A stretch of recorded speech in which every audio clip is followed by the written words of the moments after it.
This video today, we're going to talk about the number one mistake I see most beginner watercolor artists make, where their paintings end up looking lifeless and flat like this painting here on the left, versus the beautiful watercolory magic here on the right. So let's talk about it. First, we're going to paint the pot that was on the left and we'll talk about some of the mistakes. Then we'll paint the pot that was on the right and I will tell you how to fix those mistakes and make watercolor turn into magic. When all beginners start painting, adults do this, kids do this, we see a brown pot that we want to paint. And so we pick up a brown color of paint. And then we take that paint and we fill in the space that is for the pot with the brown paint. It's kind of like we're coloring in a picture with crayon.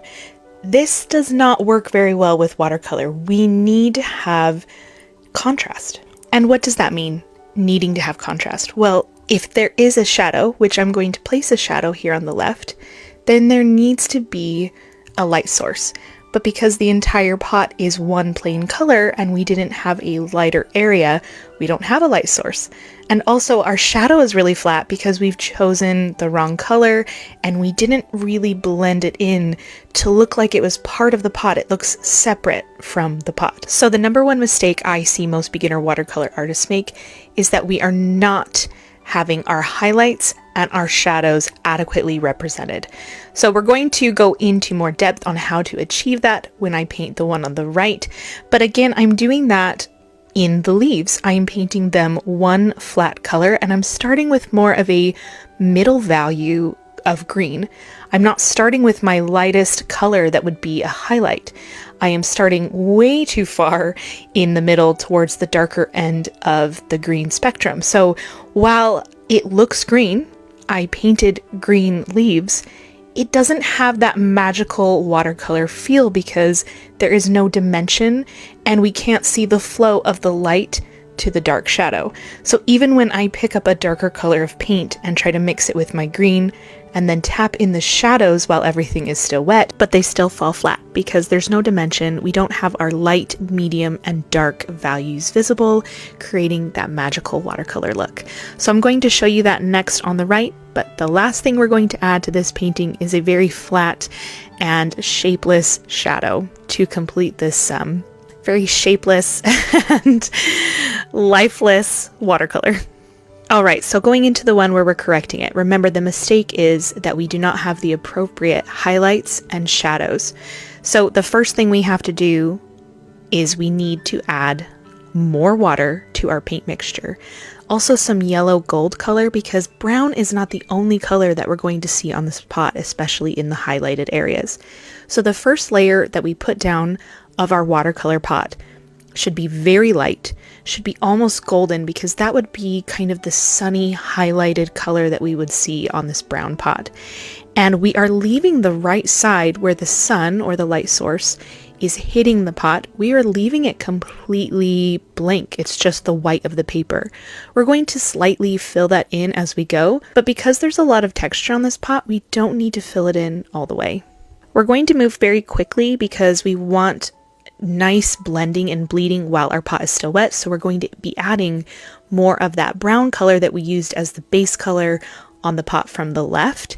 And we are just adding it to the more shadowy side of the pot, letting everything blend and bleed very naturally.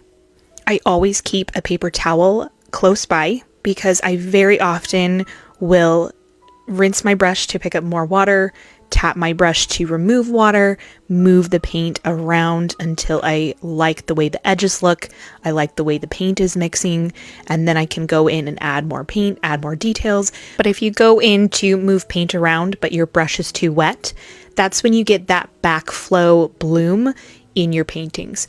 So anytime you go to move the paint around or add a new color, make sure your brush is relatively dry. It can be damp with pigment, but not with water, if that makes sense. So I'm just moving the paint around, making sure I've got a nice blend that I like, and then I'm just continuing to add more and more colors, mostly to that left side so everything can naturally blend. I was really liking this Indian red color, and so I kept adding that to make it look more terracotta because we don't necessarily want the flat brown. We want to see the golds, the reds, the browns, everything within this pot. So now you can see on this pot we have our really light values, our medium values, and now we need to start adding some of our darker values in. And if you've seen my color mixing videos, you'll know that the best shadows are made by mixing complementary colors, and red and green are somewhere, like this is a reddish color, we're going to add a greenish color, and we're going to get the perfect shadowy red color. So you just want to make sure that red is the majority of the mixture, add some green in, and then we can tap that in to create a beautiful shadow color on the pot, just a little bit for now. We're also going to be painting the shadow of the leaves next to the pot while the pot is still wet, because I like when the pot colors and the shadow colors mixed and blend together. The shadow color, I'm using some Payne's Gray for a dark shadowy color, but I mixed it in with some of the green because the green would have some reflective light on the shadow. And I like that the pot color mixes into the shadow because then it looks like it has some reflective red from the pot next to it. So shadows typically have the colors next to it, reflected in it, but it's still a dark shadowy color. So that's my way of creating depth within the shadows. We are going to come back to the pot once it's dry, but for now we're going to work on the leaves. So instead of coming in with the mid-tone right away, we are going to start with our lightest values of green. And sometimes, like in this instance, I add a little bit of yellow to the green to make it look brighter, because this is where the sun is hitting our bright leaves. So all the leaves to the right of our painting are going to stay this bright light color, but we can go and add this bright color to all of our leaves because most of them would have touches of this bright light hitting it from some angle. So then we can go in with darker colors and add the shadow. So that's what we're going to do now, is we can take our green that we used on the left and use that actually for our midtones and start creating the feeling of shadow and depth within our leaves. So we do this really quickly while it's still wet, and we're going to be very heavy-handed with the shadows on the left side because there is not going to be as much light able to get onto those leaves on the left. And then as we get to the right side of our painting, we're going to really focus on where we can put this paint. We don't want to put any of this medium value of color on the very right side of the leaves. That's where the light is hitting. So we're focusing all of this color on the left side of the leaves or under the leaves, or where we think a leaf might be blocking the light out from a leaf next to it. When you are adding your medium and darker values, you want to be aware of your water control. This is not the time when you have lots of water on your brush. So even though there's a lot of blending and bleeding going on and you want to maintain your maybe a medium value, feel free to tap your brush onto your paper towel anytime you feel that there is too much water.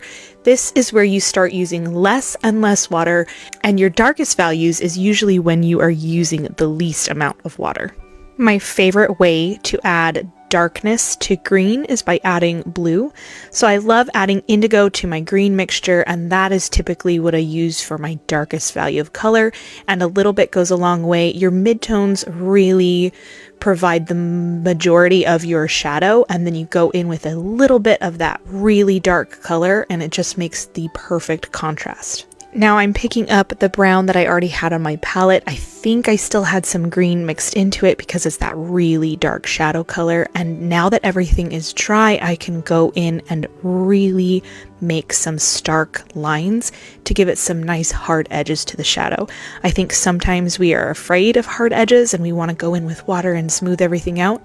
But sometimes, especially with shadow, we need the hard edge. We need a very distinct shadow. And another reason I keep paper towel close by is when I go in with some paint and it is too dark, I don't like it, you just tap it right out. So you'll see that a couple of times, especially while I'm trying to figure out how to make the edge of this pot more clear without it being dark. I still want it to be very bright and highlighted.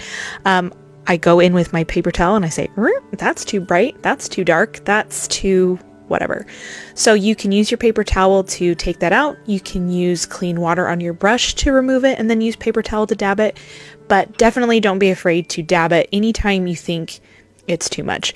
So I've just taken really light color and kind of defined the edge on the right side so that it's not completely floating in space.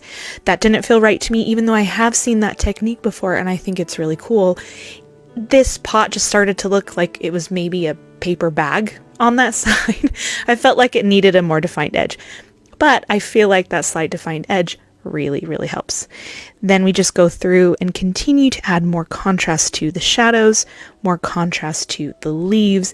This is when all of it starts to come together because everything is dry and we can add those slight details that really take everything from distinct highlighted area to dark contrasted area. When we have that really stark contrast, that's when the highlight really shines because there's a contrast. And that's when the contrast really shines because there's a highlight. And you can tell the difference from the right side to the left side because you can see the light and it makes sense to our brains. Also, as I was getting towards the end of this painting, it felt really unbalanced. There were more leaves kind of tilting to the left. So I decided to balance it out by adding more greenery on the right side of the painting. Because this side of the painting has the highlight though, I made sure to go in with really light green first, following all the rules, mid values and darker values, and I love that it added an even lighter highlighted area of green kind of on accident. And that is how to fix the number one mistake I see most beginners make, not adding enough contrast through highlight and shadow. I hope you found these techniques useful and that you will use them in your own watercolor practice, and I will see you all next time.